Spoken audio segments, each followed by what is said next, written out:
innovators, hello creative directors and thinkers around the world. Welcome to another productive conversation here at Future London Academy. I'm Ekaterina and I'm here with Liz LeBlanc, the Associate Head of Design at Livework. Hello Liz, welcome. Hello, thanks for having me. So Livework is one of the oldest, or the oldest service design consultancy in the world. It was founded 17 years ago. Mm-hmm. So what makes Livework different? Can you tell a bit more about what Livework does, what service design means to Livework? Sure. A bit of introduction. The short story and the history behind the name is sort of we're here to improve the way people live and work. So we all use services all the time. Most of us were born in a service in a hospital or surrounded by services. We use them every day. And many of us, myself included, provide a service. So I like to improve the way that I work as well. But really, when we talk about the beginning of Livework, essentially the founders said, well, we'd like to start our own thing because we don't want to work that much. So it's better to work for yourself if you don't want to do that. The live-work balance is pretty excellent. But also there was a real strong emphasis around sustainability and kind of moving away from traditional physical product design. Even the best made products, the best design products will end up in a landfill somewhere. And so this ability to sort of scale and to do more and have a bigger impact, the sort of services was the next obvious steps. A client will come to us with a problem that they don't really know what the problem is yet. And so it's a lot of problem definition as much as it is problem solving. And so we have lots of different training decks and methods and techniques for getting people kind of to think in a broader service spectrum. So it's not just one moment in time. I'd say the biggest part of it is sort of thinking that every service is a sequence of events, that it's, it happens over time. It's much more complex, and it's an experience that people go through that has, emotional ups and downs and different interaction points. And once you can start getting them to think more in sequences as opposed to individual entities, then that I think really starts to shift. Can you give an example of this tool or technique that you use with a client that came with a kind of uncertain problem or not a problem yet? My favorite clients that I've had since I started at Livework, my very first day it's a horseshoe manufacturer. They so they understood, services, we know what those are. We make horseshoes, we make nails, we make rasps, we make hammers, but then to say, but then what's the service that's provided? And for them, their real big question is, how do we get closer to our end customers? Because previously what they'd done is, a few years before that, they had done a survey, which they actually went out and did in person. So they would sit with somebody for 2 or 3 hours and just ask them the questions and note down what they said, but without any follow-up, without any kind of digging into, but what are your challenges? It was sort of, how do you feel about us, how your products, and then the delivery times and that kind of thing.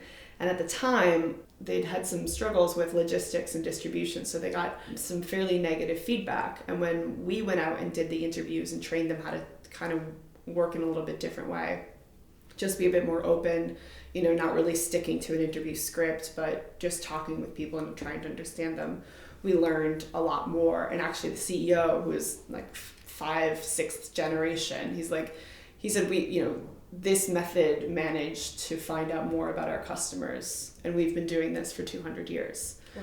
And so that's part of the best part of my job is actually going out and just sitting and talking with people. We went to their homes, we went to their work. I sat there as they, put a shoe on a horse, which is very dusty and hot and smells terrible, but you get to know them a lot better. And so you say, what's your retirement plan? This is a really dangerous job. Have you thought about this? What will you do? And it was at that point that they realized that farriers are really good at putting shoes on horses, but they're really bad at running a business. I think one of the spine of the customer experience program there is a customer journey architecture framework. So this is across the whole life cycle of the customer, what are all the different journeys that they go through? And then it's being able to say, so if we have certain customers who are unaware of a service, how do you shift them from unaware to aware? How do you shift them from aware to using? And then looking at it, sort of changing the way that they see how their customers move back and forth between these different stages. I was very happy to say I did not do this, but they did it on their own. So there's a 10-point strategy and the architecture framework that the CEOs and the head of customer experience have laminated and keep with them at all times, which they just like pull it out and they're just like, well, and it's made a big difference because now when they talk about, you know, if somebody's in customer service and they're sort of complaining about, oh, the customer said this or that, because everyone likes to complain about their job. It's a universal thing. Always. No matter how good it is, you find a thing to complain about. But they have this because they now have this framework, they say, okay, well, where? You know, where is the breakdown? What happens? And it then certainly turns a kind of a, you know, a little bit of a moan into, oh, actually, we can do something about this. And how do you measure the success of each of these things? Because you mentioned you piloted this new way of interaction with the customers. What are the success metrics? How do you know, okay, this was good?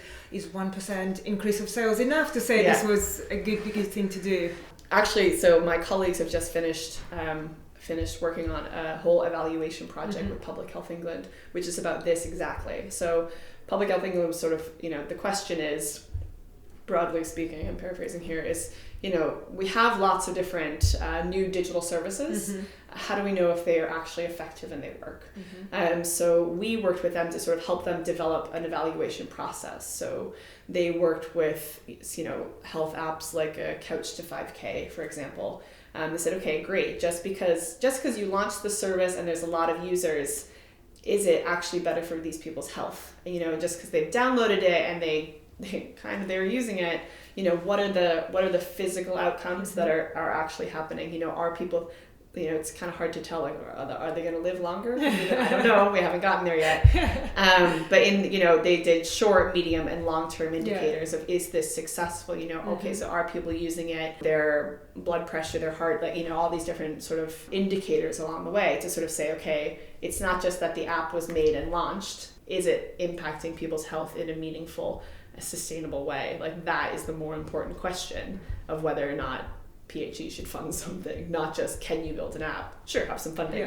That's not the way. We don't have enough money to float around for that. So it's like super, super critical question of saying, you know, how do you measure success? Because it's not just, we did the project, we built the thing, and so it is successful. At Livework, that's not what we're about at all. We're not designers to make lovely things, although that is a sweet part of the job. We actually want to do something to make a difference. So something doesn't end when it's a shiny case on the website. It has to go on, it has to live a lot longer than that. That's why we're doing this. As silly as it sounds, like, pretty much everyone at Livework is there because they want to meaningfully contribute to make the world a better place. Oh, it's definitely what we're here. It's lofty, but we're working on it. I get it.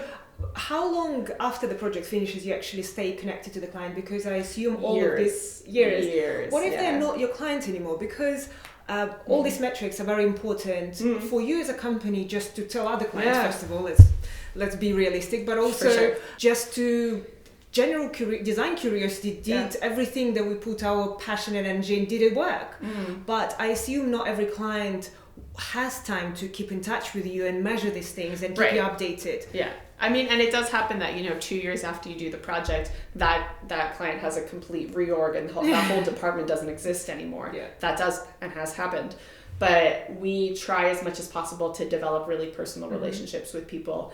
We many times often greet clients with hugs. We are a very open human group of people.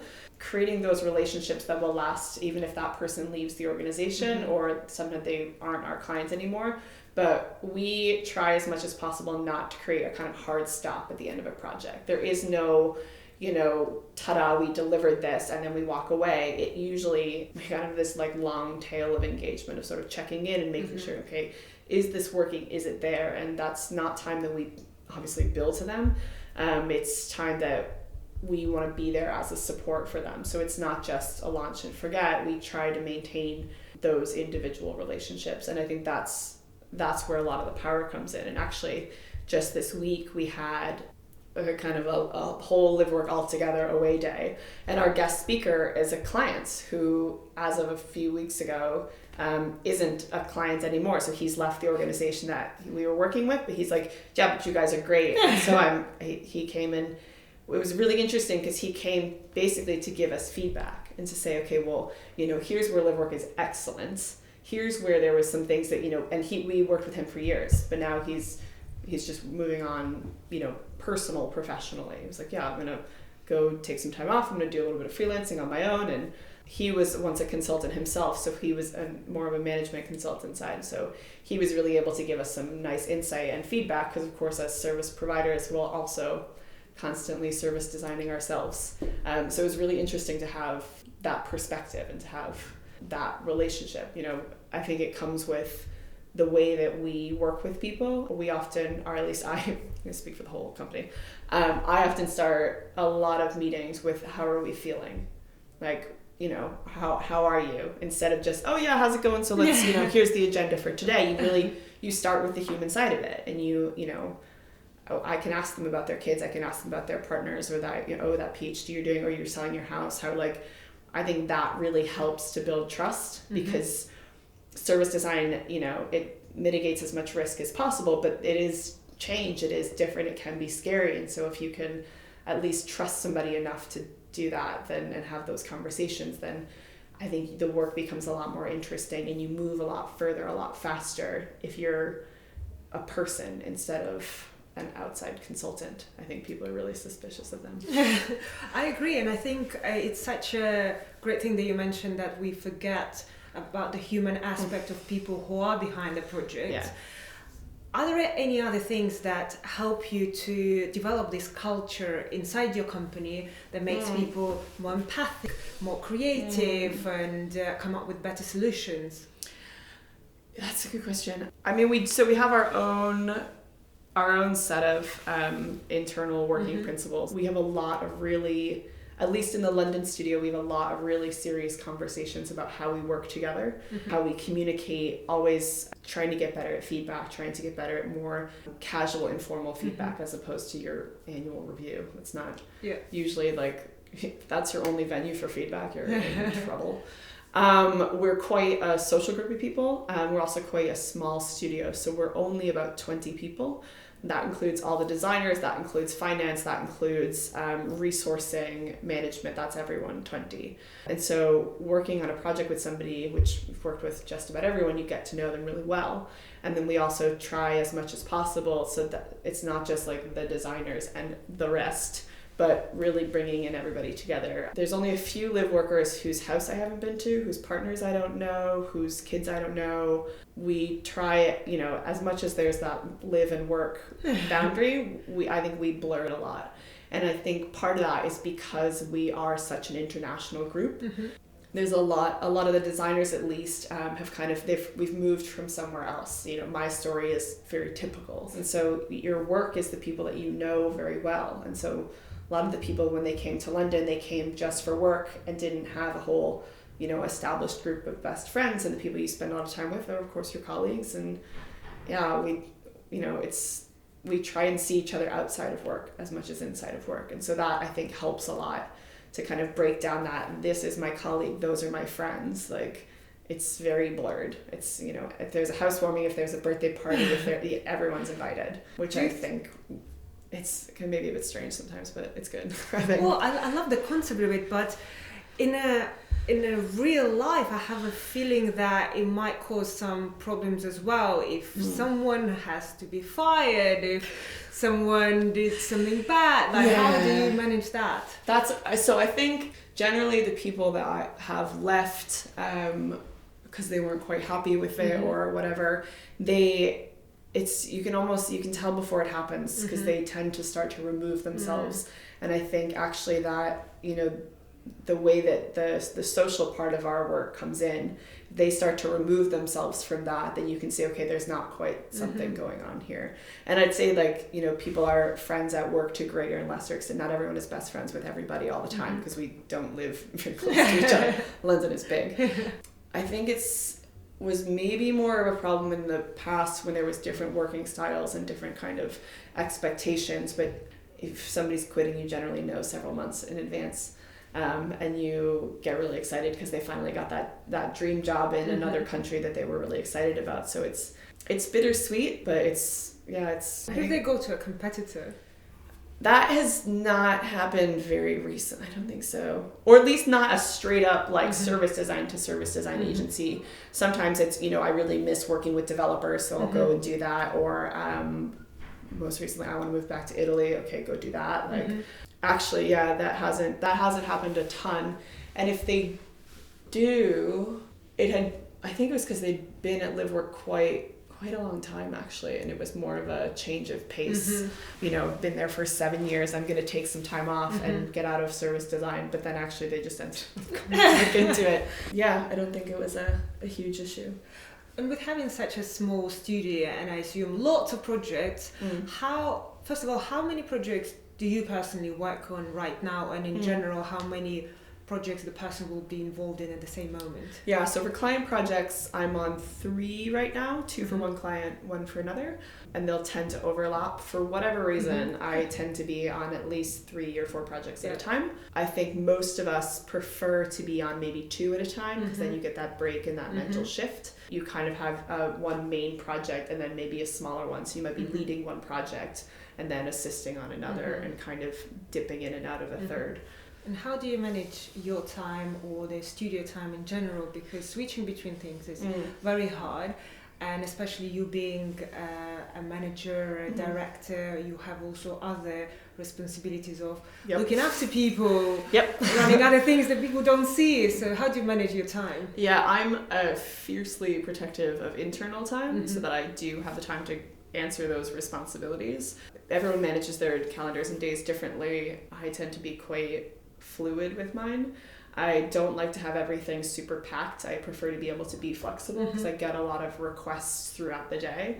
You could also call them interruptions, but that's a really pessimistic way of looking at it. But requests, and so I like to be able to answer them.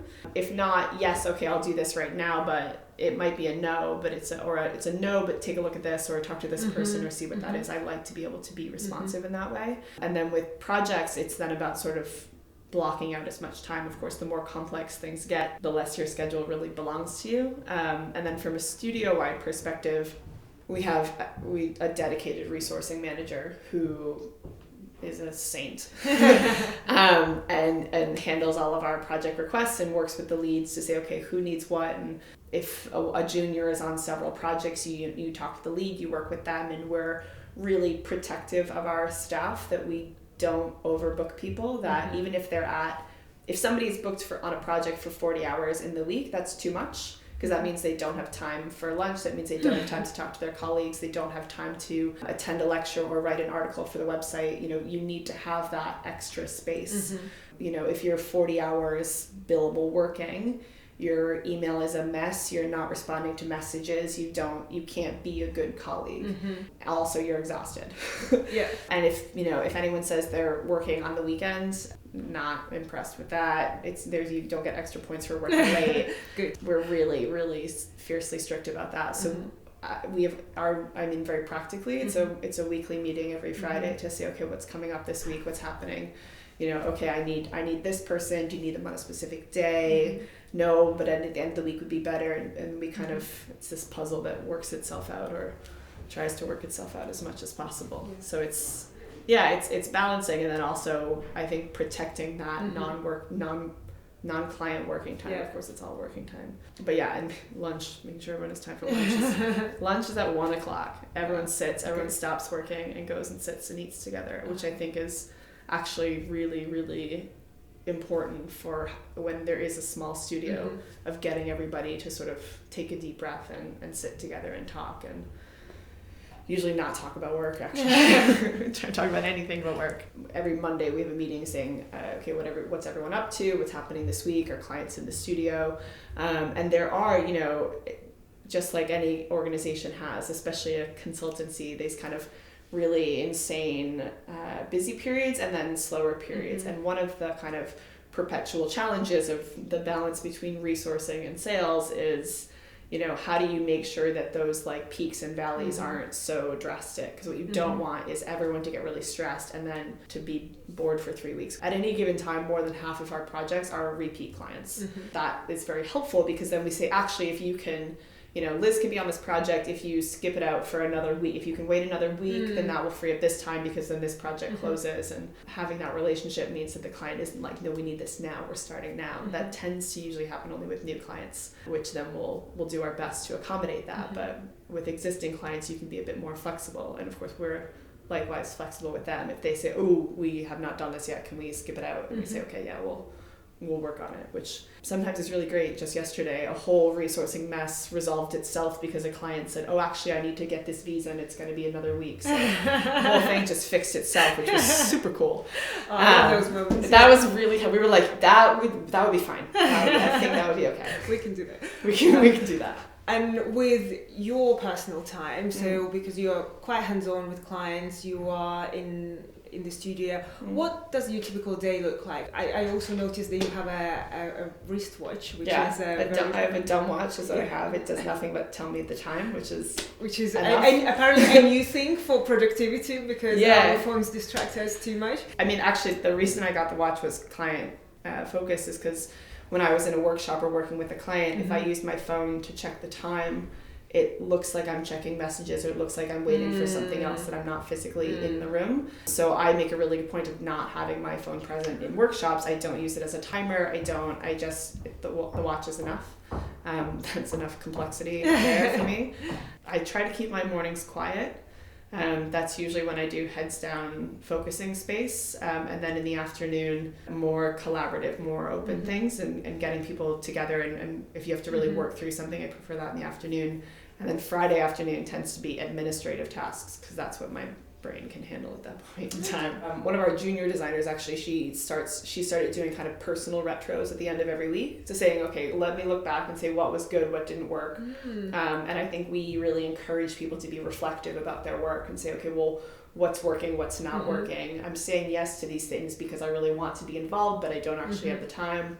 So how can I say no while still providing them with some value, and learning these different things? Learning to say no is a huge, everybody needs to learn this skill, and we're naturally excited and curious and engaging, and I think live workers in general tend to be very generous people. That's part of our culture, and you want to be a part of something, but it's also saying, okay, but if I'm part of this, then I have to give up something else, or there's this thing that I really care about, but actually if I try to contribute to it and don't have the time, then it won't be what I want it to be. You have this interesting concept of professional amateur that you wrote about, and I found it very interesting, and kind of in a whole idea of service design. Can you talk a bit about that? It's ruffled a few feathers when I say this, but I think service designers and designers in general really have to be professional amateurs. And professional meaning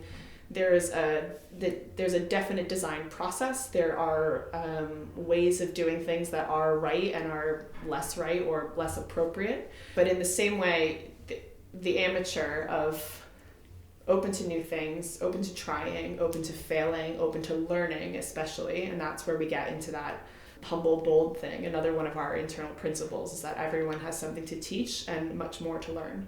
And so it's not being afraid to offer something, but also being open to learning something new or doing that. And I think there's no way that I could say ever, yes, I know all of the answers and this is it, because I'm constantly being pushed into new fields that I know zero things about. Horseshoes as a prime example. And so I'm sure you're an expert now, though. Yeah, probably not. Depends on expertise is relative.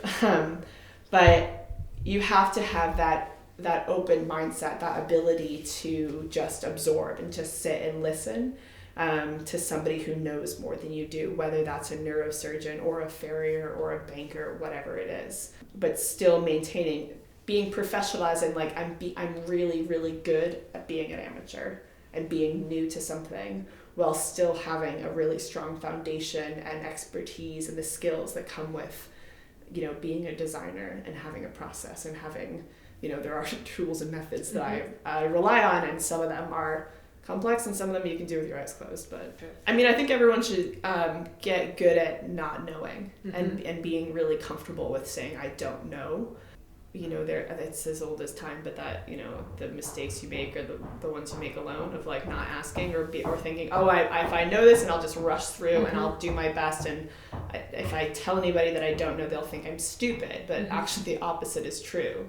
You tell them that you don't know, okay, I'm unaware. You're stupid, you've never done this before. And so you can't march through work. You can't march through anything just thinking I'll figure it out and I'll do it. You have to just, you learn a lot faster if you tell someone that you don't know and then they teach you. It's a lot easier to do that. So while I think it's really prevalent in design work and in any sort of consulting, or it's the same thing, you know, if you're a journalist or if you're going into all these different places, you're always learning something new, which is, I mean, that's why I became a designer in the first place, is because you get to explore into these weird little worlds. And I think it also comes with experience. The more experienced you are, the more scared you are to look and experience. And that's the thing, is that it doesn't make you any less experienced to admit that you don't have experience in something else, you know? It's the same thing, like when you say like, oh, it's not rocket science, or it's not brain surgery. Well, I know brain surgeons who say, well, it's just brain surgery. Like, you know, that's the same thing. It's all relative. Expertise is totally on its own, and it's not knowing one thing doesn't diminish your power and intelligence in something else. How to scale service design in big organizations, because it's a great concept and works very well in small teams and small agencies and creative companies. As soon as you go into massive traditional organization, a bank, multinational, global, with lots of offices, it becomes very difficult. What's your advice on that, and how not to keep service design siloed in one team that does it well, how to spread it across organizations? Yeah, I mean, I think part of it is, you know, don't do it all at once. You can't just blanket, here we're completely changing the way we think. There's we usually start small with one project and say, okay, so here's a different way of working, and service design with us is largely about changing the way that you change and saying, so here's a different process. You know, with the hospice, for example, we were working for like a year and a half and really ready to launch this pilot and figuring things out. And they realized, actually, they said, you know, we want everyone to be able to do this, to work in this way, you know, to test out ideas and be much more open and free with that. But the problem is that it's a medical environment, it's end-of-life care, it's something that's really precious. And so people were not like, let's just try stuff. And so part of that was about saying, okay, well, let's involve lots of people from all over the organization in this first part of the project. That worked quite well. And then after a while, they sort of realized, oh, we have lots of people who are afraid to try ideas, who aren't really taking this up. And they said, okay, well, service design is that thing that's happening up over there. A lot of our workshops were like on the second floor and kind of in the far back corner. So it was like physically and literally like over there. And they were like, that's not for me. And so it was about really kind of opening that up. So we invited a whole new group of people and we said, okay, you come with ideas and we'll do a prototyping clinic. And so it was everything from a nurse-led ward to instructional videos to a children's book, you know, all these different things. And we just spent a day working with them. And they said, you know, actually just talking to somebody and getting that was kind of a breakthrough moment for them. But then for the same, you know, on a larger scale, working with clothing retailer to say, okay, well, how do you scale this way of working? So that was much more about really aligning all of the things that you do into a customer journey. So you say, here's your to-do list, and here's all the different points along the journey that it impacts this customer. And so that was a big breakthrough moment for a smaller team. But then I would say, okay, how do you scale that move? And it was a combination of kind of workshop trainings, small group trainings, one-on-one, to be able to say, okay, well, it's a balance between making something that is efficient and uniform and can just be multiplied, while still maintaining a flexibility that said, okay, but this group needs to kind of tweak it in this way, and this group needs to tweak it in that way, because then that creates ownership. You know, so it's not being too precious with it and saying, well, you know, here's the box and you have to keep the box perfect, and here's exactly what you need to do, steps 1 through 10, and it's a checklist, because it still needs to adapt to the way that they work and adapt the way that they communicate as a team. And so then that's about sort of scaling that slowly and saying, okay, so, and the whole organization doesn't need to be at the same stage of maturity at the same time. They'll all grow at different rates and move at different rates, because some are more complex than others. So one group may need to take a little bit more time and figure things out and perhaps change some of the way that they're working, or a different system or software, whatever it is, in order to deliver that. So it's making sure that your solutions are fit for purpose. If we ask our clients to have empathy for their customers, then we certainly need to do the same thing. If somebody's frustrated, if they're irritated, if they've stormed out of the workshop, then it's trying to, and this isn't my term, but to to give them the most generous assumption. So what's the most generous assumption that I can make about their current day? Maybe their kid's sick home from school, maybe they had a fight with their partner, maybe they're stressed about something, maybe their boss is a total jerk, maybe they realize that actually what we're doing right now isn't going to work because somebody else is saying something completely different and they know. So it's asking a lot of questions. It's saying, okay, so where's this resistance? Where does this come from? And sometimes it's just because what their job is and what they've been told to do is completely the opposite of what you're trying to do. So with the hospice, the clinical services director and the fundraising director were getting kind of in this, debate of should we do this and should we not? And the fundraising director was really like, we cannot change things. We cannot do, because her job is to make sure that they have enough funding to exist forever. Like that's her goal, her mission. She's like, I need to make sure that we're here in 50 years time. And the clinical services director says, yeah, but why? Like if we do this really well, the community will be able to support itself and we will be we can be enablers and we can step back and maybe one day they won't need us.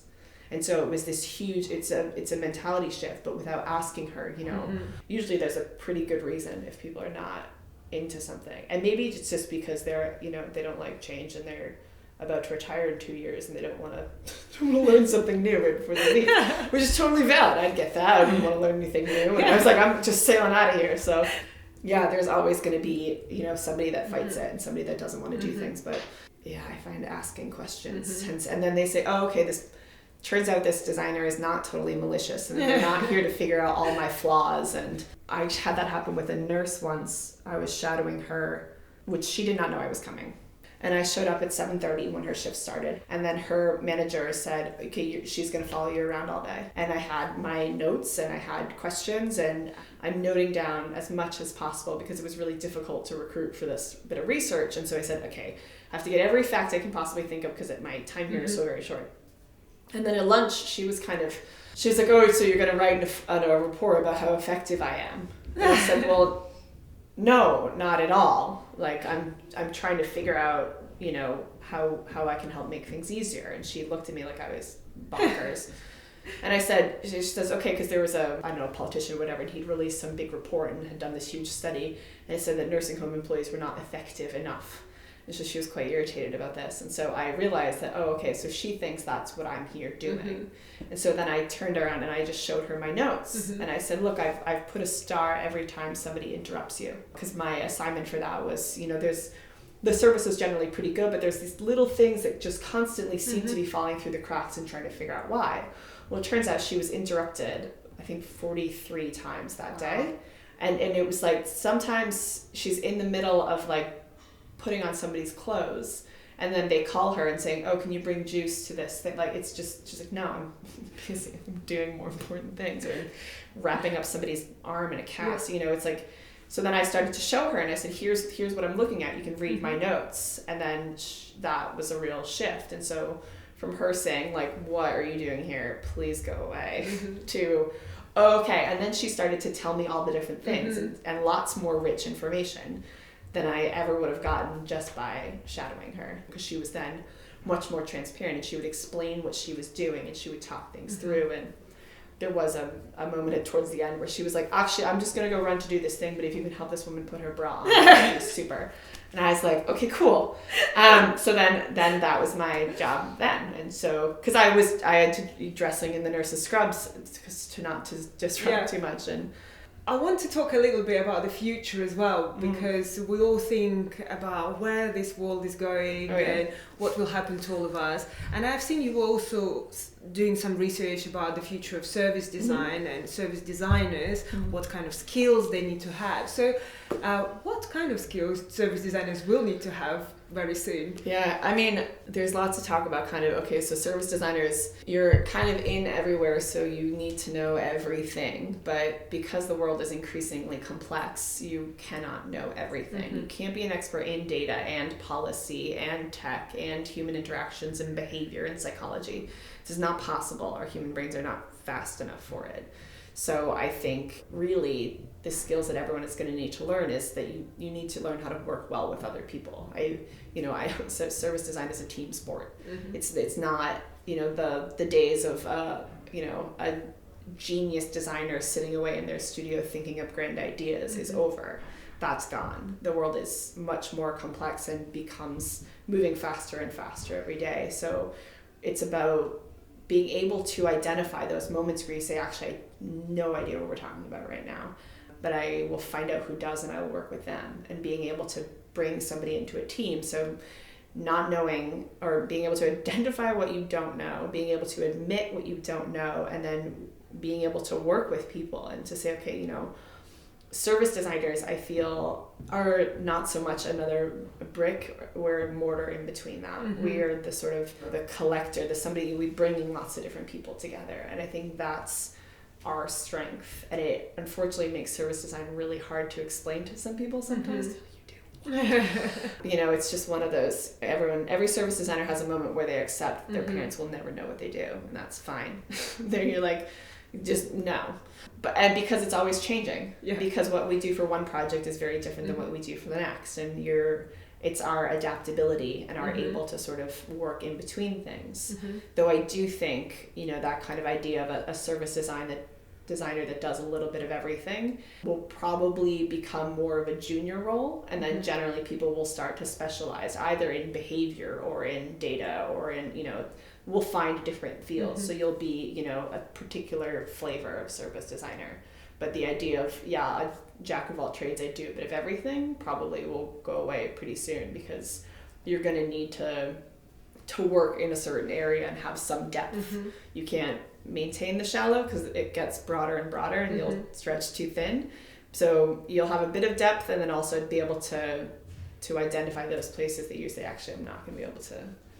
And are these mainly new technologies that like data or robotics, or is it the industry? So you'll be a service designer in manufacturing or service designer in travel? No, I think it's more maybe because I work so cross-sector, and I think that's where the really interesting work comes from, is when a designer is on a project, in healthcare and manufacturing or in transportation and in banking. That's when you get that kind of adjacent possible, the stretching ideas and different inspiration. That's where really great ideas come from. So I don't think it's so much sector, although if, some people have particular passions around healthcare, around policy, around,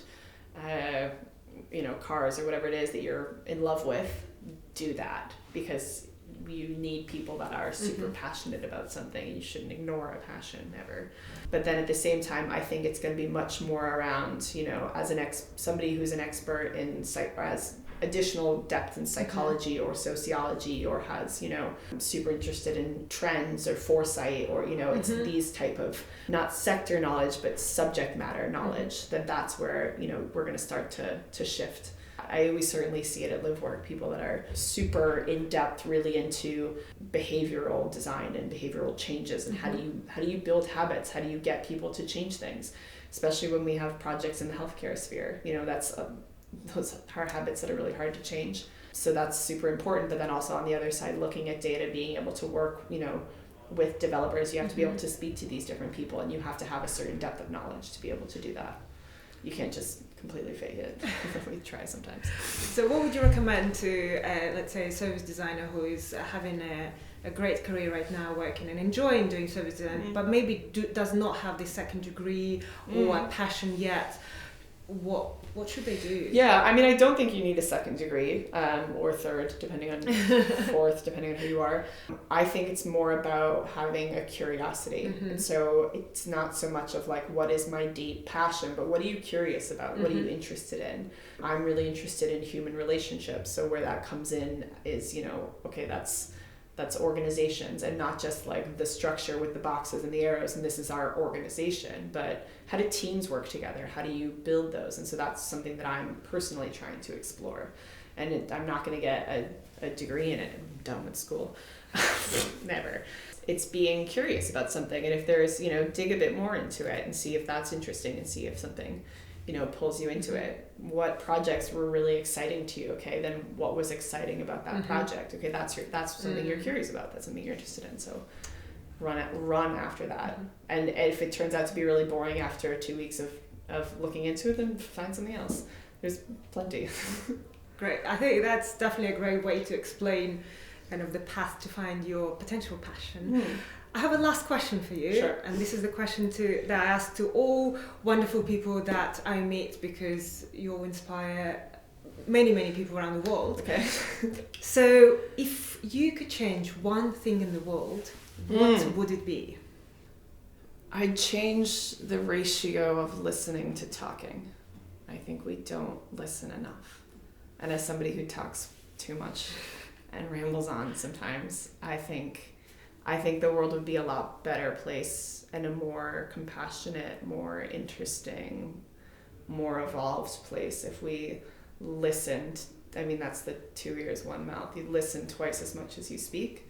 I think we'd get a lot further. We'd have less conflict. We'd be beyond in every possible aspect. I think that's what I would change. We need to listen more. That is really good advice. I feel like I need to think about this myself. I love talking. Just super philosophical. Yeah. Great. Well, thank you so much, Liz. Thanks for having me. This was really fun. It was fun for me as well. And thanks a lot, everyone, for watching us. Liz will be part of our Design Thinking and Innovation Week in March. So those lucky of you who will be in London in March will actually meet Liz in person and experience everything that Livework has to offer. So, and you can ask even more questions than I asked today. Oh yeah. Do not forget to subscribe to our YouTube channel for more conversations with inspiring people.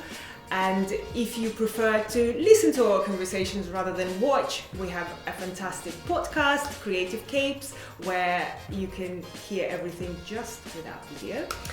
Thanks again, and until next time.